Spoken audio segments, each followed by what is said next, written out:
Thousands of people are expected for an event on Boston Common April 26th to speak out against a major expansion of state prisons. The campaign's called Jobs Not Jails, and organizers say money saved on the cost of prisons should be used for education and reentry programs. To tell us about the campaign is one of the organizers from the Boston Workers Alliance. We'd like to welcome the Director of Organizing, Philip Reason. Thank you very much for being with us, Philip. Chris, thanks for having me here again. Massachusetts is not a state where you hear a lot of boosterism about prisons from law and order candidates, but how do we stack up against some of the other states right now? Well, we stack up as we incarcerate folks at a faster clip than most of the states in the country. It's not working here. And we're beginning to have the conversations about how we look at criminal justice. Well, when you say it's not working, and and there are people who can pick this up right from their own neighborhood, what do you think of as a sign it's not working? Well, economically, it's not working. That old consciousness of, lock them up, throw away the key, build new jails, lock everybody up. It's not working. It's hurting taxpayers. People are recidivating at faster clips. And it's not working economically and in terms of reform. Folks aren't, in that sense of correctional, in the sense of Department of Corrections. It's not, folks aren't being correct. It's just, in that frame, it's not working. Well, the other thing that's going on here is whether the people who go to prison are really bad or maybe not so bad, what's still happening is that they must have connections to families, spouses, children, and I guess there's something going on there that has to be reckoned with. Right. So we're finding out almost 60 to 70% of the people in prison are nonviolent offenders. They're there for drug offenses, and there are other ways in terms of alternative sentencing, probation, substance abuse issues that could be addressed that can alleviate the pressure around prisons. What about the drug sentencing? I know on the one hand, even here in Boston, there have been some encouraging signs about getting people to deal with the problem through treatment, but I also keep hearing from prosecutors, if someone's into selling drugs, they got to have a gun, and if you got somebody running around with a gun, well, that has to be taken care of. Well, that's the thought, but what we're finding out, it's more, the only folks that are being directly affected disproportionately from this are people of color.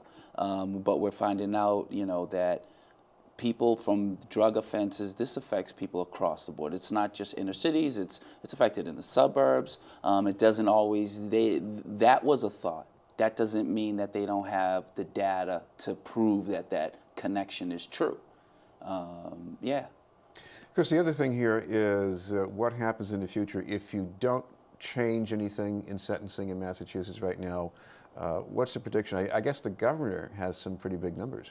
So a few years back, the governor made a statement that if we continue to incarcerate people at the rate that we have been, we're going to have to spend $2 billion to build more prisons.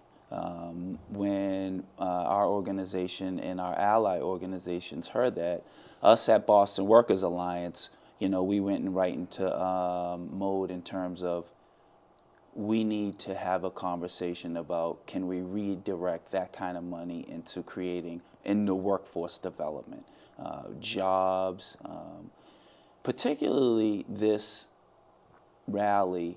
We're hoping to leverage some of the current House bills around mandatory minimums, fines for folks being on prison, things that once folks are released from prison, that expedite them back into prison because they can't pay fines, they can't, or they're locked up with this mandatory sentence that's really unconstitutional in my opinion. So yeah. Well, talk about a mandatory sentence that's still on the books and that, to you at least, does not make sense. Yeah, it affects people of color disproportionately. It's not a level playing field. People for the sentencing guidelines for crack and powder cocaine are very different. People of color are locked up. 90%, well, let me be careful with my numbers. More people of color are affected by these sentencing guidelines in terms of mandatory minimums, and disproportionately we think it's just not fair.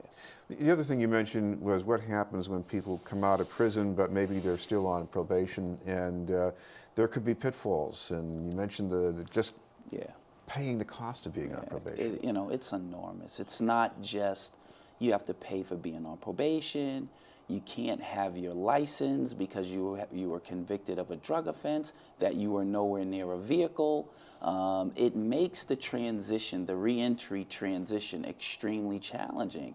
You're disenfranchised from mainstream society. It's hard to get gainful employment. It's hard to get housing. If you want to go back to school, you're completely marginalized in terms of access to anything that can in terms of gainful employment. Well, I guess one thing you're trying to do with this rally is make it clear that there are many different kinds of people who are affected by the issue. That could mean taxpayers too. And absolutely.